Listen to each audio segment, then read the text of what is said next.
Setiap hati di sini membawa cerita, dan hari ini mari kita satukan cerita-cerita itu menjadi kekuatan. Karena di setiap perjuangan selalu ada harapan. Bismillahirrahmanirrahim. Assalamualaikum warahmatullahi wabarakatuh. Yang terhormat Dewan Juri Lomba Pidato, serta yang saya banggakan seluruh peserta Lomba Pidato.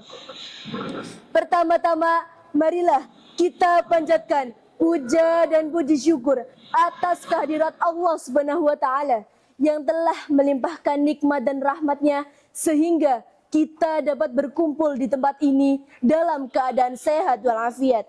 Kedua, salawat serta salam kita haturkan kepada junjungan Nabi Agung Nabi Muhammad Sallallahu Alaihi Wasallam yang telah membawa kita dari zaman jahiliyah ke zaman yang terang benderang hingga saat ini.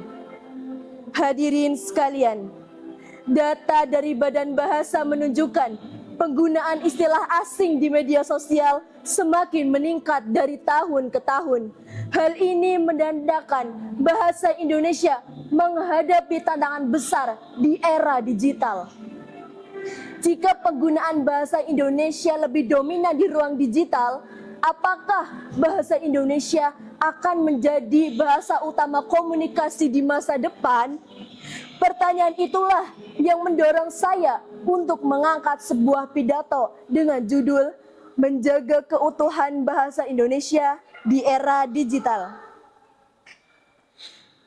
Bahasa Indonesia disebut sebagai bahasa persatuan karena perannya yang menyatukan masyarakat dari berbagai suku, daerah, dan bahasa daerah di Indonesia.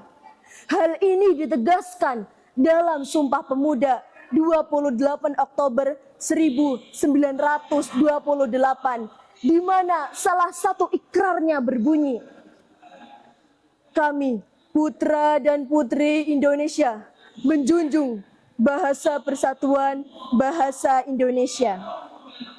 Namun, tantangan di era digital ini berbeda dengan masa lalu. Kini kita berhadapan dengan derasnya arus globalisasi, media sosial, dan teknologi yang membawa bahasa-bahasa asing masuk tanpa batas. Bukan berarti kita harus menolak bahasa asing, justru menguasai bahasa asing sangat penting agar bangsa kita dapat bersaing di dunia internasional. Tapi jangan sampai kita melupakan bahasa Indonesia. Maka bagaimana solusinya?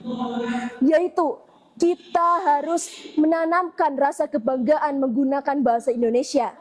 Buatlah konten video kreatif menggunakan bahasa Indonesia yang menarik, entah berupa video edukasi, tulisan, atau karya seni digital. Mari kita tanamkan rasa kebanggaan menggunakan bahasa Indonesia.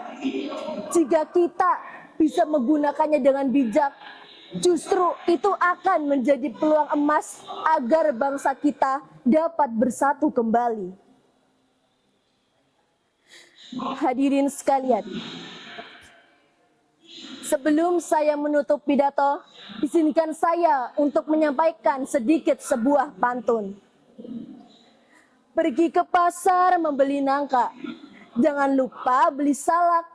Bahasa dijaga, digital pun dibuka, identitas bangsa kian merekah. Jazakumullahu khairan lakum. Wassalamualaikum warahmatullahi wabarakatuh.